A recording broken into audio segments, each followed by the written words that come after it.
quels sont en fait les caractères généraux de la transposition de ce Moyen-Âge à l'écran, que ce soit. Alors, il est très difficile de dire ça de manière synthétique, parce que moi j'ai compté, si je me souviens bien, plus de 380 films à sujet médiéval à travers l'histoire du cinéma. Certains en comptent bien davantage que ça, et je n'englobe pas la télévision où il y en a plusieurs centaines encore. Donc, je pense que, pour rebondir sur ce que disait Jean-Claude Drault sur l'aspect ludique du Moyen-Âge, c'est d'abord beaucoup un espace de jeu et une nostalgie de l'enfance. C'est beaucoup ça, au départ. Ensuite, c'est un envers de la société moderne, de la société industrielle. Donc on y voit les vertus de la société traditionnelle, terrienne, paysanne, attachée aux valeurs, au terroir, et ainsi de suite. Et inversement, parce qu'il y a toujours le blanc et le noir, et inversement, c'est aussi la société d'avant les Lumières, d'avant le progrès technique et industriel, et donc il y a une version noire du cinéma qui s'est peu à peu imposée, car en gros, et en schématisant beaucoup, jusqu'aux années 60, c'est un Moyen-Âge plutôt rose, et au-delà, on va avoir un Moyen-Âge de plus en plus sombre. Voilà. Le Moyen-Âge parle toujours donc de son époque contemporaine. Alors ça, c'est certain. Il y a un historien que vous connaissez qui s'appelle Marc Ferraud, qui est aussi un homme de télévision, qui a fait remarquer il y a longtemps déjà qu'un film historique ne parle jamais vraiment de la période dont il traite, mais de la période à laquelle il est réalisé.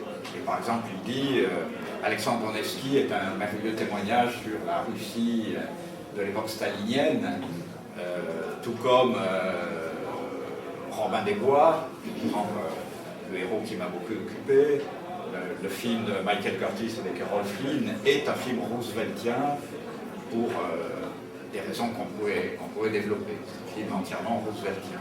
Bon, ça c'est absolument vrai. Thierry Lafronde, c'est un film de la France gaullienne, avec la mémoire de la résistance qui est encore intacte, une France qui a confiance en elle. C'est un des héros qui donne confiance et qui est encore proche de ses racines paysannes. C'est un peu tout ça à la fois. Et puis elle est un peu rebelle, mais elle respecte l'autorité. Ça c'est caractéristique de beaucoup de héros médiévaux. Il est rare qu'ils soient complètement révolutionnaires. Moi, vous avez vu début du XXe siècle, cette adaptation de Jeanne d'Arc, le procès de Jeanne d'Arc. Laquelle? Justement, je me souviens plus. Voilà, énorme gros plan sur ce La visage. passion de Jeanne d'Arc de Karl Mayer. Voilà, c'est ça. Oui, qui est un des films repères. Alors, vous savez, bon, j'ai remarqué une chose, parce que j'ai consacré 1200 pages à ce sujet, et 20 ans de travail, c'est que beaucoup des grands films de l'histoire du cinéma sont des films à sujet moyenâgeux. En voilà un, mais je ne sais pas, pour en prendre un plus récent, Excalibur est un grand film qui a marqué un tournant dans la production cinématographique générale et un grand tournant dans la représentation du Moyen-Âge. Et alors il y a une troisième veine qui est la veine parodique, qui est très souvent présente, c'est-à-dire que souvent on traite ça par le comique et la dérision. Et alors à mes yeux, un des meilleurs films qui existent sur le Moyen-Âge, c'est Monty Python and the Holy Grail.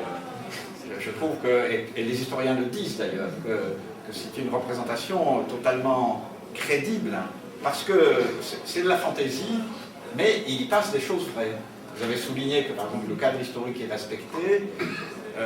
Alors le costume de Thierry Lafronde, il est hautement fantaisiste, mais d'où vient-il? Il est inspiré de celui de Robin des Bois, des forestiers anglais de l'époque d'Édouard III à l'époque des grandes révoltes paysannes du XIVe siècle. Ça, c'est un costume authentique. Même le petit chapeau, il est vrai. Mais il est devenu un espèce de poncif, et donc on le répète. Donc il y a aussi du vrai, et des grands historiens du Moyen-Âge vous disent que les films leur apprennent quelquefois à réfléchir à des questions qu'ils ne se seraient pas posées autrement. J'ai entendu Jacques Le Goff dire ça, à propos du film de Bertrand Tavernier, La Passion de Béatrice, en disant par exemple, comment les gens se rasaient-ils? Comment ils se rasaient? Ben, ils n'avaient pas les lames de rasoir que nous connaissons, ils n'avaient pas de miroir, ils n'avaient que des plaques de cuivre poli dans lesquelles ils ne se voyaient pas bien. Conséquence, ben, ils étaient rasés comme et ils n'étaient pas rasés de près. Et donc, alors que Thierry Lafronde, lui, il est très bien rasé. Mais attendez, justement, ça c'est un des aspects, c'est que j'ai toujours eu, dès l'adolescence, j'ai du poil à la poitrine. Eh bien, la première série, après j'ai dit plus question. Première série, il fallait que je me rase. À la poitrine aussi. La poitrine. Après, j'ai trouvé ça complètement inconvenant. Et puis après, voilà, oui, ça fait sale. Hein. Mais vous étiez parfaitement imberbe. Hein? Et les joues très lisses. Ben, j'étais rasé, oui. Comme l'étaient les acteurs américains. Les archanges. Les archanges. Alors que quand on avance dans le temps, on se rend compte que les acteurs ressemblent à l'époque où les films ont été tournés. Hein. Vous ressemblez à Claude François, bon, on peut le permettre. En brun, mais il ressemble à... Oui, non, mais je veux dire que, oui, on m'a... Un coiffeur célèbre, c'était pas Alexandre, c'était comme ça, pour cette coiffure cheveux longs.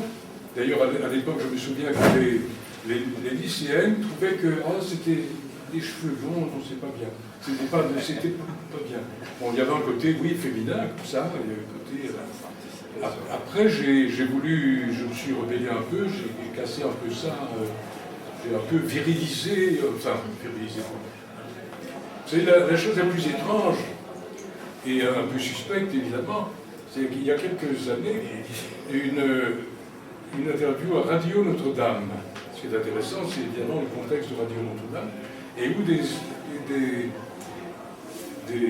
des auditeurs avaient appelé et avaient parié, se demandaient, on était en noir et blanc, hein. Il y avait une interrogation très sérieuse sur quelle est la couleur des collants de Thierry. Et je me suis aperçu qu'il y avait là un fantasme, tout sexe confondu, sur mes jolies petites fesses bien moulées, hein, mes collants, oui, je me suis aperçu.